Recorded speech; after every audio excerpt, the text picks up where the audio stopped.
ذنب وأتوب إليه لا حول ولا قوة إلا بالله العلي العظيم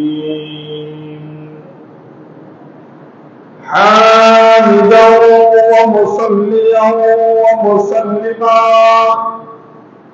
أما بعد فقد قال الله تعالى عز وجل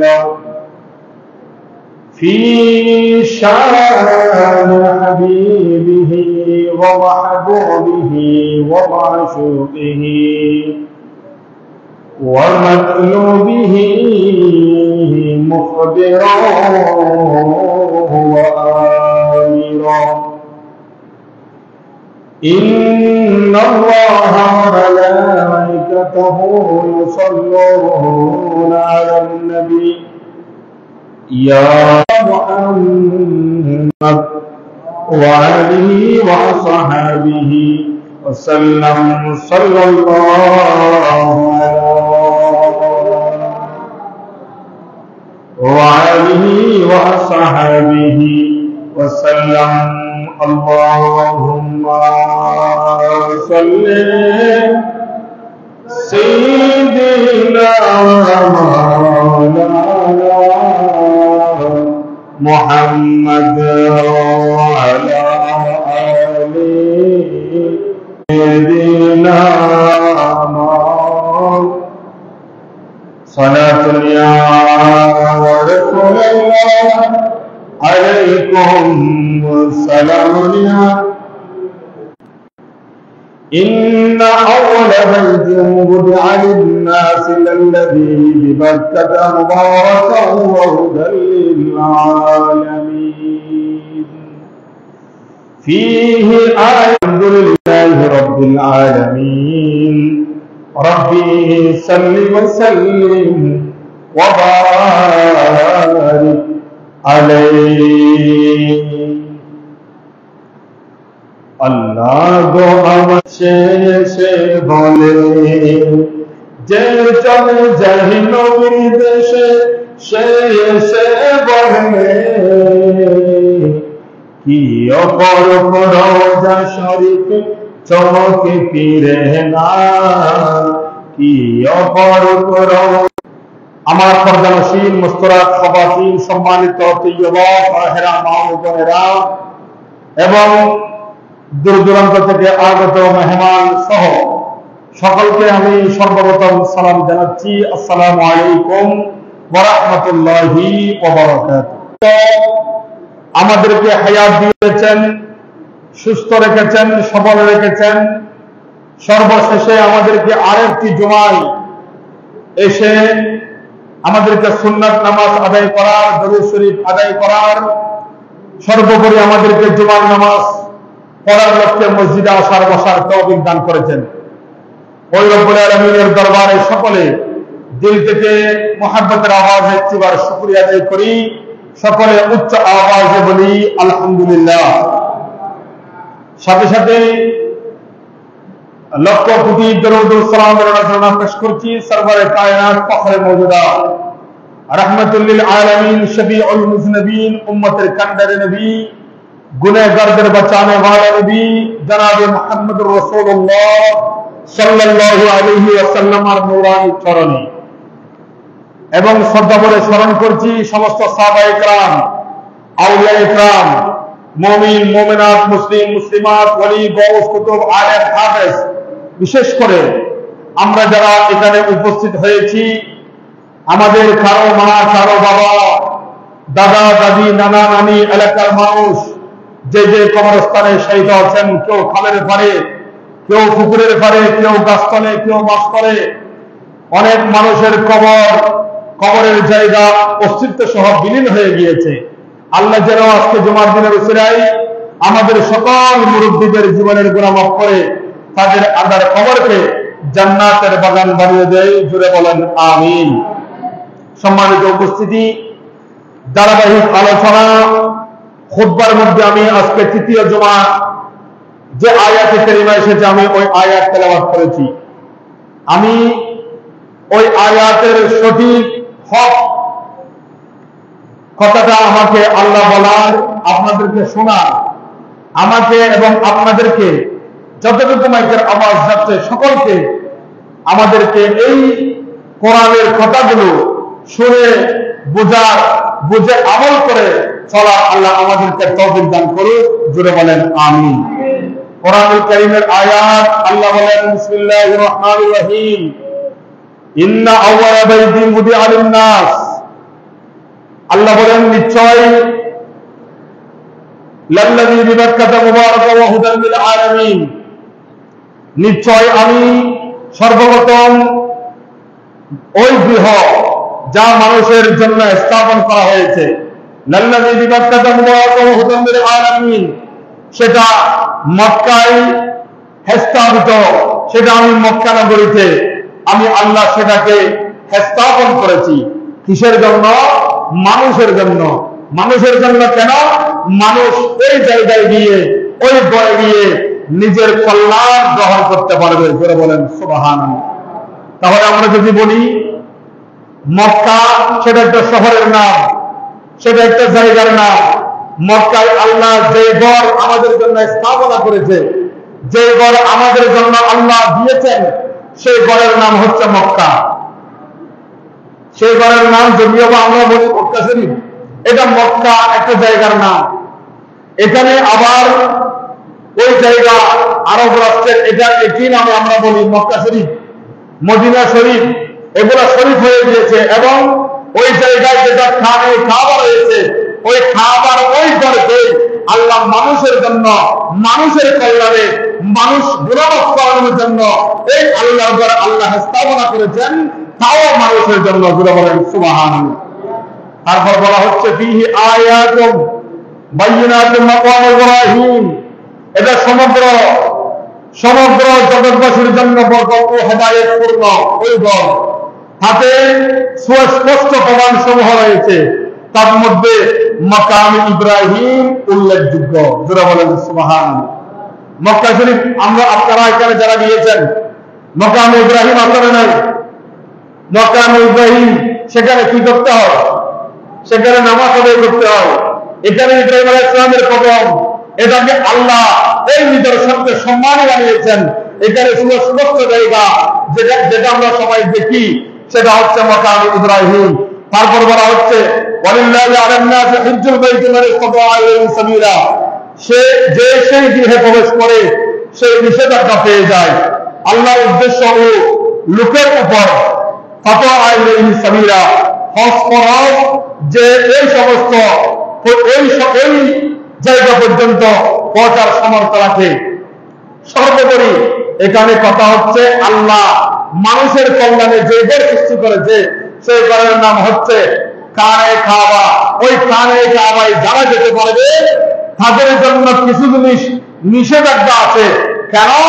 যখন কোন মানুষ দুনিয়ার সবকিছু বাদ দিয়ে কানে কাবার উদ্দেশ্যে রওনা হয়ে যাবে, তখন ওই মানুষের এক নম্বরে ওই মানুষের নিয়ত থাকতে হবে, আমি সব কিছু পায়ের নিচে দিয়ে যে জায়গায় যাচ্ছি, ওই জায়গা থেকে আসার পরে আমি যেভাবে মায়ের পেট থেকে এসেছি, ঠিক ওইভাবে যেভাবে মা ছেলে দুনিয়ায় এসেছি, আমি মক্কা থেকে মদিনা থেকে হজ করে আসার পরে ঠিক আবারও ওইভাবে মা ছেলে হয়ে যাব, যদি আমার আপনার নিয়ত ঠিক থাকে। সুবহানাল্লাহ বলেন।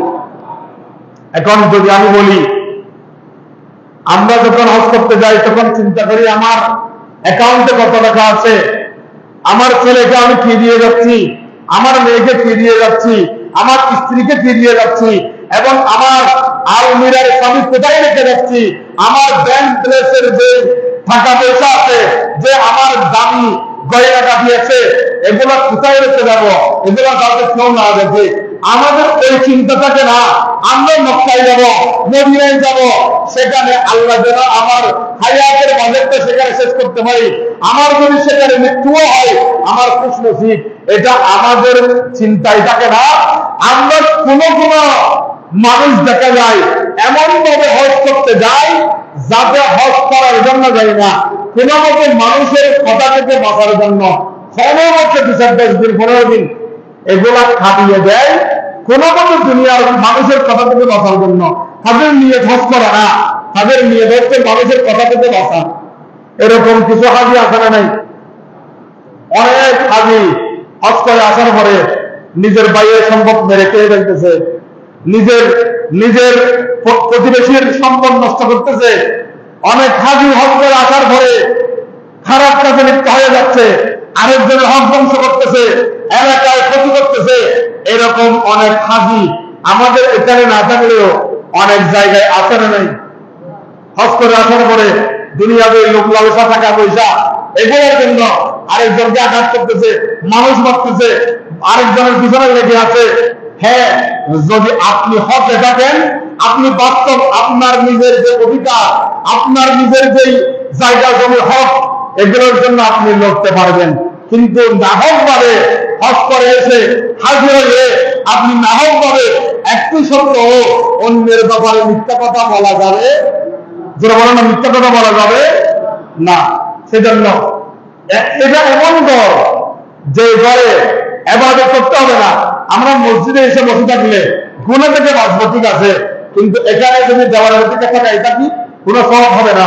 কিন্তু কোরআনুল কারীমের নির্দেশনা এবং হাদিস শরীফ, মক্কা শরীফ কোন মানুষ গিয়েছে, কোন ইবাদত করে নাই, শুধু মক্কার সামনে গিয়ে দূর থেকে যেখান থেকে হোক না কেন নিজের চোখে যদি মক্কা শরীফের দেওয়ালগুলোর দিকে তাকিয়ে থাকে, আল্লাহ বলে 120টা রহমতের মধ্যে যদি কোন মানুষ শুধু মক্কার দেওয়ালের দিকে তাকিয়ে আছে, ওই মানুষের আমল নামায় 20টি রহমত, 20টি সওয়াব, 20টি যে সওয়াব দেওয়া হয় সেটা থেকে অটোমেটিক 20টি রহমত এবং 20টি সওয়াব তার আমল নামায় দিতে হবে। কিছু করতে হবে না, শুধু মক্কার দেওয়ালের দিকে তাকিয়ে থাকলে। সুবহানাল্লাহ বলেন। এটা এমন জায়গা যেটা কোরআনুল কারীমের আয়াতে বলা হচ্ছে আল্লাযী বিবাক্কাতা মুবারাকান ওয়া হুদাল লিল আলামিন। এটা মক্কা ছিল, মক্কা ছিল না, এটা মক্কা থেকে মক্কা হয়েছে আমার নবীর কারণে। সুবহানাল্লাহ। কেন? এখন বর্তমান যে জায়গার সাথে যে জায়গার মানুষদেরকে দুলিশাত করে দেওয়া হচ্ছে মুসলমানদেরকে, ওই জায়গার নাম কি? ফিলিস্তিন। ওই জায়গার নাম কি? ওই জায়গায় একটি আমাদের মুসলিমদের, মুসলিম জাতির কাবা রয়েছে, কাবা কিবলা, সেটা কি? বাইতুল মুকাদ্দাস। ওইদিকে পড়ে মুসলমানরা ওইদিকে নামাজ পড়তো। আমরা যে এখন বলি নামাজ রাসূলুল্লাহ তাআলা কাবা সালাতুল ফজর সুন্নাতুর রাসূলুল্লাহ তাআলা মুতাওয়াজ্জিহ জাহাতুল কাবা, আমরা যে কাবা শরীফের দিকে নিয়ে প্রথম সেটা বলি, এটা এই কাবা এক সময় নামাজের জায়গা ছিল কোন দিকে? বাইতুল মুকাদ্দাসের দিকে।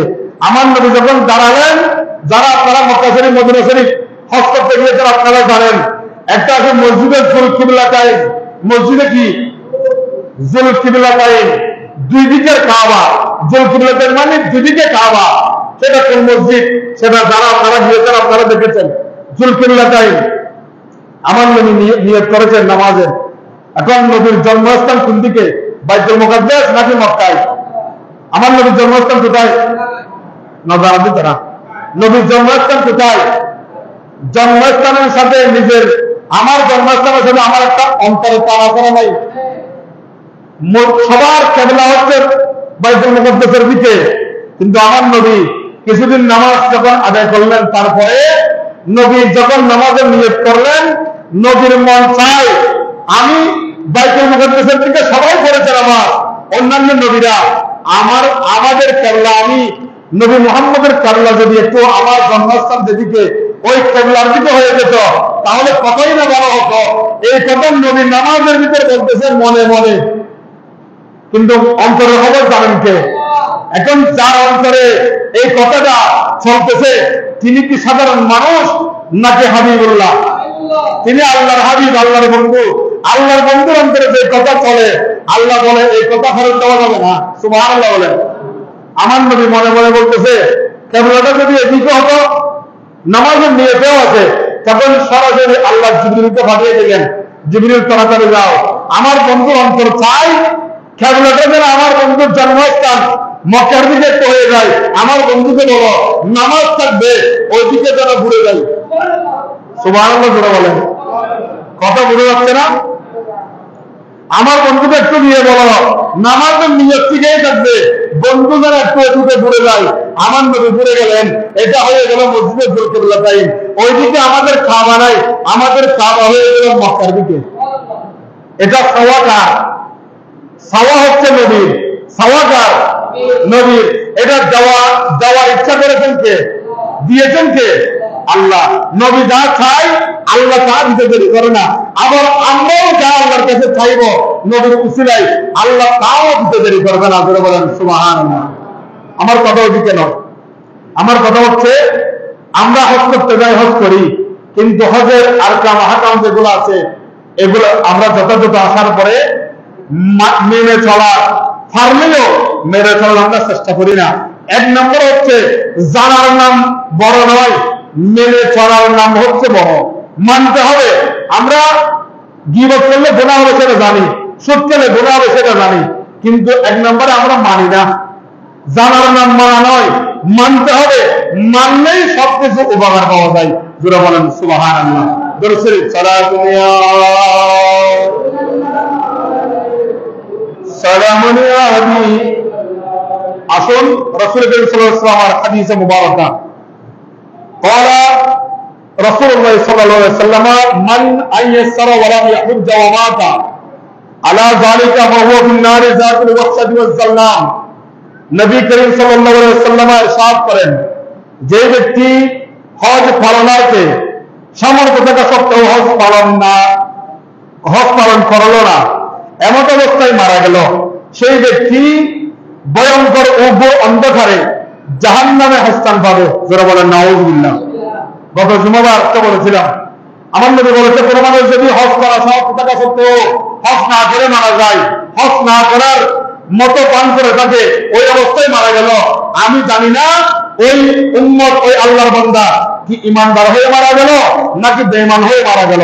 আজকের হাদিসে বলা হচ্ছে ওই বান্দা যার উপর হজ ফরজ হয়েছে কিন্তু হজ থেকে গাফিল ছিল, দূরে ছিল, সে যদি মারা যায় তার সরাসরি হত্যা হবে জাহান্নামের অন্ধকারে। তাকে কবরে দেওয়ার সাথে সাথে তার কবরে থাকবে না, সেটা জাহান্নামের গর্ত হয়ে যাবে। যারা বলেন নাউযুবিল্লাহ। এক নম্বর হাদিস। দ্বিতীয় নম্বরে বলা হচ্ছে হযরত ইমাম বুখারী রাদিয়াল্লাহু তাআলা উনি হযরত আবু হুরায়রা রাদিয়াল্লাহু তাআলা থেকে এই হাদিস রওয়ায়াত করেছেন। রুয়াল বুখারী আন আবি হুরায়রা রাদিয়াল্লাহু তাআলা আন্না রাসূলুল্লাহ সাল্লাল্লাহু আলাইহি ওয়াসাল্লাম قال العمرة إلى العمرة كفارة لما بينهما। রাসূল করিম সাল্লাল্লাহু আলাইহি ওয়াসাল্লাম ইরশাদ ফরমান, এক উমরা অপর আরেক উমরার মাঝামাঝি গুনাহ মাফ হওয়া যায়। রাসূল সাল্লাল্লাহু আলাইহি ওয়াসাল্লাম বলতেছেন, একজন মানুষ উমরা করলো, আরেকটা উমরা করা পর্যন্ত যা গুনাহ সংঘটিত হয়েছে, এই উমরা থেকে ওই উমরা পৌঁছা পর্যন্ত আরেকটা উমরা করার কারণে ওই বান্দার গুনাহ মাফ হয়ে যায়। তারপর বলা হচ্ছে ওয়াল হাজ্জুল মাবরুর লাইসা লাহু জাযাউন ইল্লাল জান্নাহ। হজ্জে মাবরুর যেটা আমরা বলি, যেগুলা দুনিয়াবি লোভ লালসা কাজ কর্ম সব কিছু ত্যাগ করে যে মানুষ আল্লাহর সন্তুষ্টি হজ করে, ওই মানুষ ওই হজ্জে মাবরুর যে করলো, এর বিনিময়ে আল্লাহ তাকে জান্নাত দান করবে। তারপর বলা হচ্ছে ওয়ান রাসূলুল্লাহ সাল্লাল্লাহু আলাইহি ওয়াসাল্লাম আন্নাহু ক্বালা হাজ্জুন ফাইন্নাল হাজ্জা ইয়াগসিলু যুনুবা কামা ইয়াগসিলুল মাউ দারনা। রাসূলুল্লাহ সাল্লাল্লাহু আলাইহি ওয়াসাল্লাম বলেন অপর হাদিসে আমার নবী বর্ণনা করেন, তোমরা হজ করো, কেননা গুনাহ সমূহ বিদীর্ণ করার জন্য যেভাবে মানুষ ময়লা পরিষ্কার করার জন্য পানির প্রয়োজন, একটা জায়গা যদি পানি দিয়ে একবার দুবার পাঁচবার যদি দৌড়ে করা হয়, সেখানে ময়লা থাকবে না। আমার নবী বলে যেভাবে ময়লাকে দূর করার জন্য পানি উপকারী, ঠিক সেভাবে গুনাহ মাফ করার জন্য হজ উপকারী। হজ করলে তোমাদের গুনাহ থাকবে না, গুনাহ মাফ হয়ে যাবে। জোরে বলেন সুবহানাল্লাহ। আরেকটা হাদিস ওয়ান আনাস ইবনে মালিক রাদিয়াল্লাহু তাআলা আন قال حج رسول الله صلى الله عليه وسلم على رحل رأس وعليه فقيرة لا تساوي 4 دراهم। আমরা তো হজ করার জন্য দামি কাপড় চোপড় পোশাক আশাক এগুলো নিয়ে চিন্তা করি, আমার নবী যখন রাসূলুল্লাহ যখন শেষবার অথবা একবারেই যে কোনো একবার হজ করতে যাচ্ছেন, তখন আমার নবী পুরনো একটি হাউদার উপরে আরোহণ করে হজ করলেন। মানে গরু পড়বেরই, কিন্তু গরুদের বুড়ো গেলে দাম আছে না, মানুষেরই যাতে বুড়ো টুটু সেরেই এদের দাম নাই। হাউদা অর্থাৎ একটি বাহন, সেটা একেবারে যুদ্ধ হয়ে গিয়েছে। এই হাউদার উপরে নবী শেষ হজ করতে যাচ্ছেন। হজ করতে যাওয়ার পরে আমার নবী আলাইহি ফাদিলাতুল্লাহ তাসাউরু আরবাআতা দারাইম, রাসূলুল্লাহ যে পোশাক পরিধান করেছিলেন, যে চাদর, ওই চাদরের দাম ছিল মাত্র 60 দিরহাম থেকেও আরো কম। ওই দামি কাপড় পরে নাই, কম দামি কাপড় পরেছে, কিন্তু তারপরে বলা হচ্ছে ফাকালা আল্লাহুম্মা জাআলহা হাজ্জাতান মাবরুরাতান লা রিয়া ফিহা ওয়ালা সুআদা নাবাহুল্লাহু ওয়া ইয়্যাকুম মিন নাওমাতিল মাগফিরাতি ওয়াল ইসয়ান। রাসূলুল্লাহ বলেছেন, আমি যদিও বা কম দামি চাদর পরেছি, আমি আল্লাহর কাছে দোয়া করি আমার যেন এই হজ হিংসা মুক্ত, রিয়া মুক্ত, কোন ধরনের কোন বড় ধরনের যেগুলো মানুষের অন্তরে থাকে হিংসা রিয়া, এগুলা যুক্ত না থাকে। কম দামি কাপড় পরে আমি আল্লাহর কাছে দোয়া করি আল্লাহ যেন আমার হজকে মাবরুর করে, আমার এই হজের মধ্যে কোন ধরনের রিয়া না রাখে। যেটা বলেন সুবহানাল্লাহ। নবী আমার কাছে অহংকার ছিল? আমার নবীর কাছে কোন ধরনের রিয়া ছিল না, কিন্তু নবী দোয়া করেছেন কেন? আমাদের জন্য। এখন তো আমরা হজ করতে যাই, আমার কথা শেষ, আমরা হজ করতে যাই কিন্তু হিংসা মুক্ত হতে পারি না। আমরা হজ করতে যাই আর একজন আরেকজনের পিছনে লেগে থাকি, এই কাজ থেকে দূরে থাকতে পারি না। সেই জন্য অনুরোধ জানাবো, এমন এমন কিছু ইতিহাস আছে যেগুলো আপনারা জানেন। ছেলে হজ করতে যায়, বাবার সাথে না বলে হজ করতে চলে যায়, অর্থাৎ বাবা মতো হজ দিয়ে বাবার নকল হজ করতে যাবি।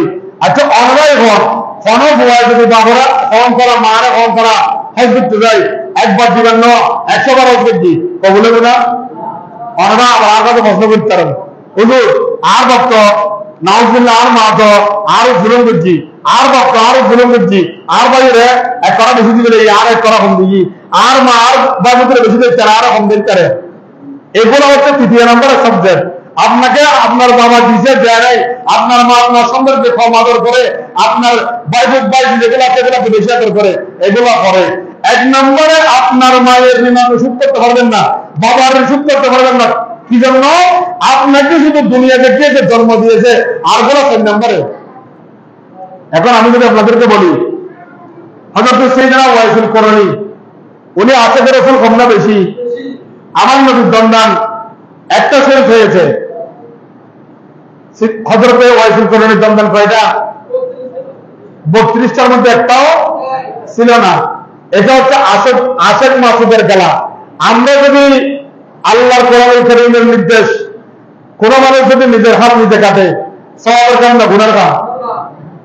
আয় নিজে শুরু মার দিলাম, ইয়ের কি কোরআন হাদিসে জায়েজ আছে না? নাই। কিন্তু হযরত সাইয়েদনা ওয়াইসুল করনী রাদিয়াল্লাহু তাআলা নবীর দন্দান সেই থেকে শুনেছে একটা, এখন একটা ফেলতে 32টা ফেলে দিয়েছে। উনি শুধু সাহাবী হওয়ার ক্ষমতা ছিল তা নয়, উনি সাহাবী হতে পারতেন তা নয়। হযরত ওয়াইসুল করনী রাদিয়াল্লাহু তাআলা উনি হযরত ফারুক আযম, হযরত মাওলা আলী শরীফা, ওনাদেরকে বাহক হিসেবে নবী জুব্বা দিয়েছেন। ওই কোথায়?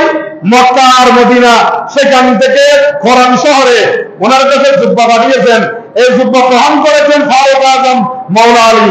ওনারা সিদ্দিক আকবর হযরত ওয়াইসুল করনী থেকে দামি নাকি কম দামি? সিদ্দিক আকবরের মতো কোনো মানুষ আছে? ফারুক আযমের মতো কোনো মানুষ আছে? ওয়াইসুল করনী তো নবীকে দেখে নাই, কিন্তু ওয়াইসুল করনী জুব্বা পেয়েছে নবীকে না দেখার পরেও। যারা নবীর সাথে ছিল তারা কিন্তু জুব্বা পাই নাই। সেটা হচ্ছে অন্তরের খান, ভালোবাসা এবং আশেকের মাসুদের খেলা। হযরত ওয়াইসুল করনী নবীকে দেখে নাই, দেখতে পারে নাই, দেখা যায় নাই। নবীকে দেখার জন্য গেলেও হযরত ওয়াইসুল করনী এদিকে ঢুকলেন, নবী অন্য দরজা দিয়ে বের হয়ে গেলেন। কেন? সেটা একমাত্র মাকে রাজি করানোর কারণে। তিনি সাহাবী হতে পারে নাই, সাহাবী হয়েছে। তিনি সাহাবীকে দেখেছে, নবীকে দেখতে পারে নাই। সাহাবীর মঞ্জলা পায় নাই একটা মাত্র কারণ, সেটা হচ্ছে মায়ের হুকুম পাই নাই, নবীর সাথে দেখা করতে যেতে পারে নাই। হঠাৎ তারা পুরোপুরি নাও বুঝে যায়। এখন তো আমার হয়তো তেমদের কই মা আল্লাহ বাবুল্লাহ নামাতি হজরত ওয়াইসুল করিমের মতো আসে আর কেউ নাই, যিনি নবীর একটা দমদানের কারণে 32টা দমদান শহীদ করেছে। নবী এই খবর জানার পরে ওইখানে জুব্বা পাঠিয়ে দিয়েছে, কারণ নবীকে সবকিছু জানিয়ে দিয়েছেন কে? আল্লাহ। জুব্বার জন্য কে বলতেছে? ফারুক সিদ্দিক আকবর হবে, ফারুক আজম হবে, ওসমান বিন নুরাইন হবে, মাওলানা শরীফুল্লাহ হবে, নয়তো আব্দুল্লাহ ইবনে আব্বাস হবে, এভাবে কেউ পাবে। এখন কেউ পাই নাই। নবী একজনের কথা বলেছেন, তিনি তো এখানে কেউ চিনে না, কেউ দেখেও নাই, তার কোনো এমন কোনো ঘটনা নাই, শরীরে নাই, দামি দামি পোশাক নাই, জঙ্গলের ভিতরে বসবাস করে, গরু ছাগল যেখানে খাইতে যায়, যেখানে গাছ খাইতে যায়, সেখানে ওনার বসবাস, ওনার কোনো দামি কোনো গরবারি নাই, খাবার সুমরও নাই। উনি কোন জুব্বা পেল?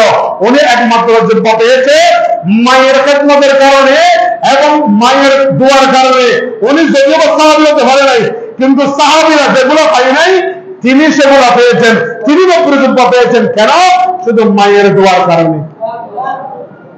আমার কথা বোঝা যাচ্ছে? এখন আমরা তো ঘর থেকে বের হয়ে যাই মায়ের দিকে না তাকিয়ে। অসংখ্য হাদিস, আমি গতকালকে একটা পড়তে গিয়ে আরেকটা বের হয়, একটা পড়তে গিয়ে আরেকটা বের হয়। আমি দেখেছি গতকালকে অসংখ্য হাদিস আছে, বাবা যদি ছেলের উপর, ছেলের স্ত্রীর উপর নারাজ হয়, আমার নবীর কাছে যত বিচার গিয়েছে, যত হাদিস রাওয়ায়াত আছে, সব হাদিসে বলেছে যদি তোমার মা তোমার স্ত্রীর উপর অসন্তুষ্ট হয়, তুমি সেই স্ত্রীকে তালাক দাও। যদি তোমার মা যদি তোমার স্ত্রীর উপর অসন্তুষ্ট হয়, তুমি সেই স্ত্রীকে তালাক দাও। ইয়া স্ত্রীর বউ কথা বলি, মার বাবারে নসায়ের গরত নালাদের গর্ভে অ্যাভেলেবল আছে।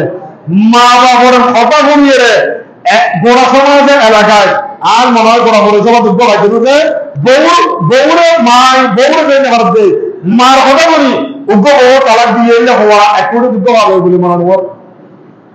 কিন্তু অসংখ্য হাদিস আছে, যদি তোমার মা তোমার বাবা যদি তোমার স্ত্রীর উপর যদি নারাজ হয়, তুমি হযরত আব্দুল্লাহ ইবনে হযরত ওমর ইবনে খাত্তাব রাদিয়াল্লাহু আনহু, হযরত আব্দুল্লাহ ইবনে ওমর, ওনারও এরকম জীবনী আছে, যিনি ওমরের ছেলে, ওমরের অসন্তুষ্টির কারণে এভাবে যখন বিচার আসছে, এই অসংখ্য মানুষ স্ত্রীর উপর মা বাবা অসন্তুষ্ট থাকার কারণে তালাক দিয়েছে।